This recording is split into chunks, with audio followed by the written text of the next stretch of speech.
Tagore school बावली की online class में आप सभी का एक बार फिर से स्वागत है। सभी स्टूडेंट को गुड मॉर्निंग। आज हमारा नेक्स्ट डे हो गया है। तो कल की जो हमारी क्लास थी, तो कल की क्लास में हमने आयनर सूत्र के बारे में पढ़ा और एग्जाम में आपके उससे संबंधित ही प्रश्न आता है। आज मैं जो त्रिविमीय आकृतियां हैं, 3D की जो आकृति है बहुफलक वाली, उनके बारे में चर्चा करूंगा।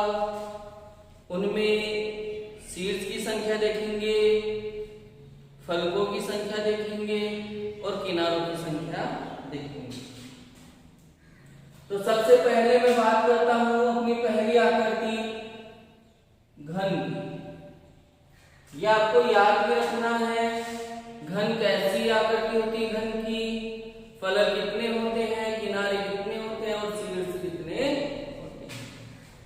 तो घन के बारे में मैंने आपको बताया था, घन जो होता है वो षष्ठफलकी होता है, 6 फलकों वाला होता है और 6 फलकों में प्रत्येक फलक है वो वर्गाकार होता है।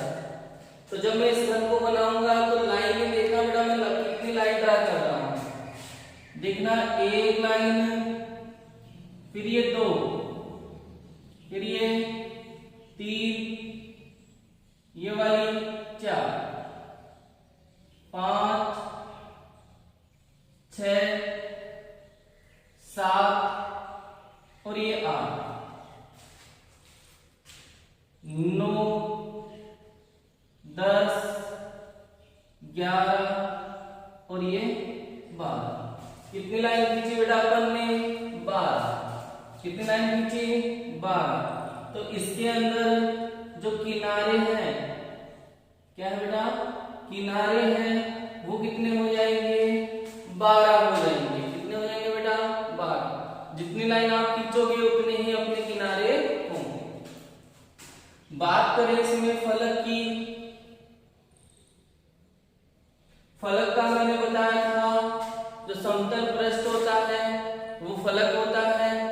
तो फलक कितने होते हैं? तो एक तरह से इसी को मान लेते हैं घन। 1, 2, 3, 4, एक ऊपर वाला 5 और एक नीचे वाला 6। तो फलक कितने हुए बेटा इसमें? 6। अब बात करें शीर्ष के बारे में। किसके बारे में बात करें?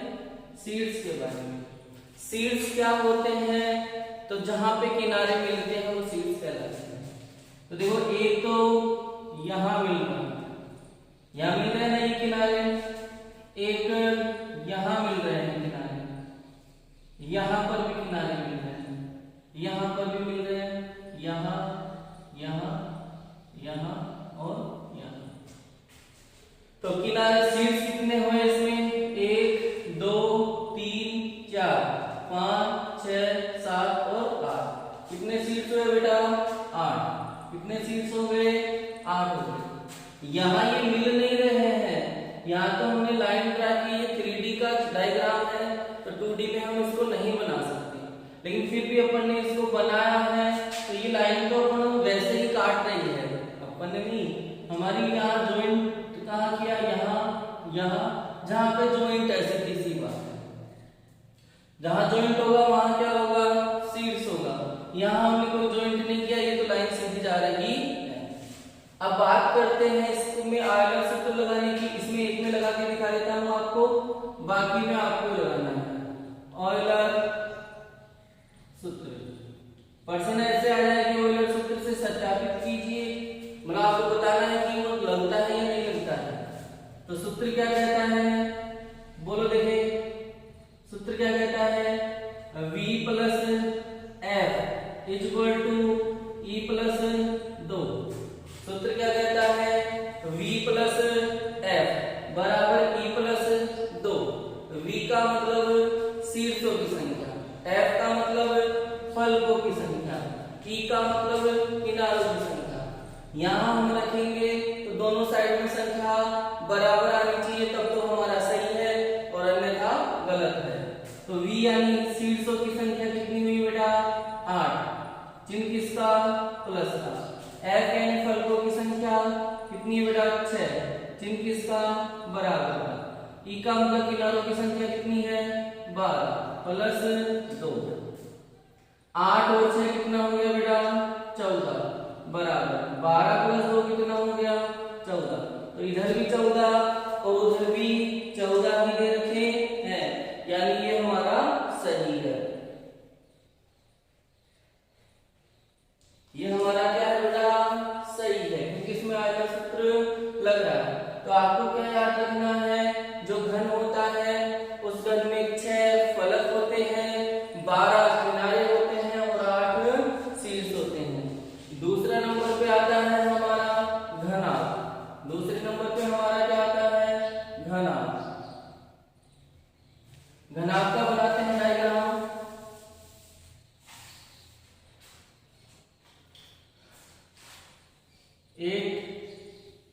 ये 2 3 4 5 6 7 8 9 10 11 और 12। तो जो घनाभ होता है उस घनाभ में किनारे और फलक कितने होंगे 6 ही होंगे। घन और घनाभ में अंतर कितना है कि घन जो होता है उसका प्रत्येक फलक वर्गाकार होता है और घनाभ का प्रत्येक फलक आयताकार होता है।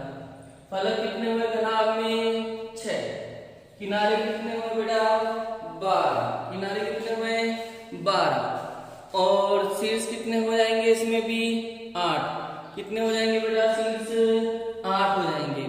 तो इसमें हमने सूत्र लगाया ऑयलर सूत्र V plus F is equal to E plus 2, और जब हमने ये सूत्र लगाया तो ये सूत्र क्या हो गया सत्यापित हो गया, यानी इधर 14 उधर भी 14 बराबर आ रहा है, मतलब ये हमारा सही है। तो ये हमारी दूसरी आकृति हुई कंप्लीट घनाभ की। तीसरे की बात करें, तीसरा अपना आता है चतुष्फलक। तीसरा अपना कौन सा आता है चतुष्फलक।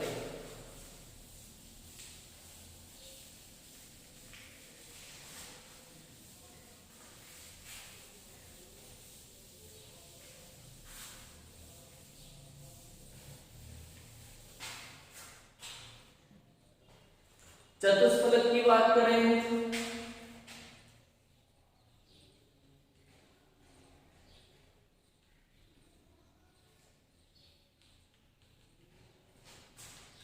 चतुष्फलक की बात करें तो बनाते हैं बेटा इसका डायग्राम।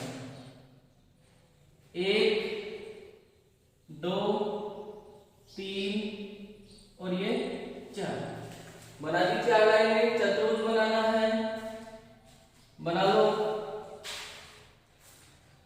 फिर ये हुई हमारी 5, इसको इससे मिलाया 6, इसको इससे मिलाया 7 और इसको इससे मिलाया 8।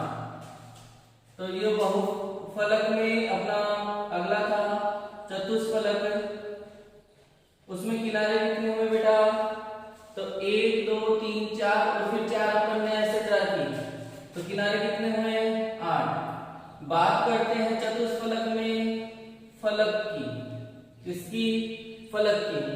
तो बेटा एक फलक तो क्या है नीचे और 4 फलक क्या है इसके चारों ओर, तो कितने हो गए 4 और 1 5, 4 और 1 5। अब बात करें इसमें शीर्ष की, तो शीर्ष देखना बेटा ज्वाइंट कहाँ है 1 2 3 4 और ये वाला 5। तो शीर्ष कितने होंगे इसमें 5। तो जो हमारा चतुष्फलक होता है उस चतुष्फलक में किनारे 8 हो गए, फलक 5 हो गए और शीर्ष 5 हो गए। फिर आपको यहाँ लिखना है आयलर सूत्र और उससे सत्यापित करके देखना है सही है या नहीं है। तो आप करना क्या होता है V प्लस एफ बराबर E प्लस 2। आयलर सूत्र क्या कहता है V प्लस एफ बराबर E प्लस 2। V का मतलब शीर्षों की संख्या, F का मतलब फलकों की संख्या, E का मतलब किनारों की संख्या। तो यहाँ आपको ये रखना है और फिर देखना है कि ये सही आता है या फिर नहीं आता है। तो ये आपकी जो तीसरे नंबर की आकृति थी चतुष्फलक वो पूरी हो गई। अगली तीसरी के बाद में हम चौथी की बात करेंगे प्रिज्म के बारे में। चौथा हम बात करेंगे प्रिज्म के बारे में। चौथे नंबर पे आता है प्रिज्म। प्रिज्म की बात करें तो बनाते हैं बेटा 1 2 और 3 इस प्रकार से त्रिभुज बना लो। 3 लाइन ड्रा करके हमें क्या बनाना है, त्रिभुज बनाना है। तो इस प्रकार से त्रिभुज बना लो। फिर इसके बराबर में एक त्रिभुज इसी के जैसा और बनाना है 1 2 और 3 और 3 6 लाइनें हो गई बेटा, हो गई 6। फिर इसको 7, इसको इससे 8 और इसको इससे 9। तो किनारों की संख्या कितनी हुई हमारे प्रिज्म में 9। किनारे कितने हुए बेटा 9 है। बात करें फलकों के बारे में, फलक के बारे में बात करें तो एक इधर वाला 2 3, एक इधर वाला 4 और एक नीचे वाला 5। तो फलक कितने हो गए इसमें 5। शीर्ष के बारे में बात करें तो शीर्ष कितने हो जाएंगे, एक ये रहा 2 3 4 5 और ये 6। तो इसमें शीर्ष कितने हो गए 6। तो हमारा जो प्रिज्म होता है उस प्रिज्म में 5 तो फलक होते हैं, 9 किनारे होते हैं और 6 शीर्ष होते हैं। फिर आप इसमें आयत सूत्र लगाओगे v + f बराबर e + 2। दोनों तरफ संख्या क्या आनी चाहिए, समान आनी चाहिए। समान आती है तो हमारा सही है और अन्यथा गलत है। तो ये हो गया हमारी चौथी आकृति प्रिज्म की। चौथी आकृति किसकी हो गई बेटा, प्रिज्म की। अगली आकृति के बारे में हम बात करें तो जो अगली आकृति है और लास्ट आकृति है वो हमारी है पिरामिड की। किसकी बेटा, पिरामिड की। तो चौथी आकृति कर ली अपन ने। अब अपनी आती है पांचवी आकृति।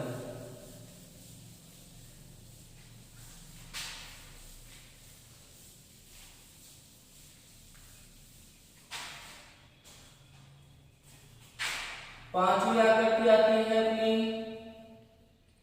प्रिज्म की, सॉरी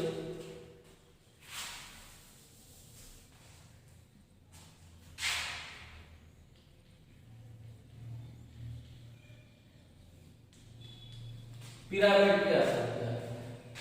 पिरामिड कैसे बनाएंगे, एक त्रिभुज बना लो इस प्रकार का, बनाओ देखिए।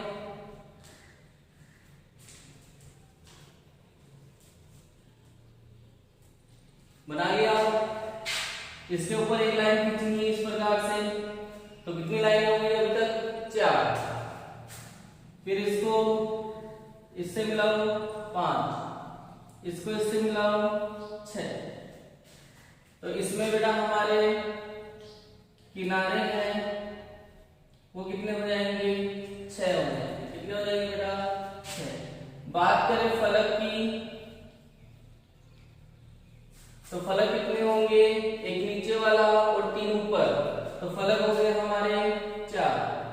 शीर्ष के बारे में बात करें तो शीर्ष कितने होंगे, एक ये रहा 2 3 और ये 4।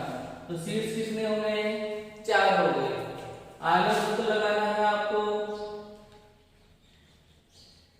क्या कहता है v + f = e + 2।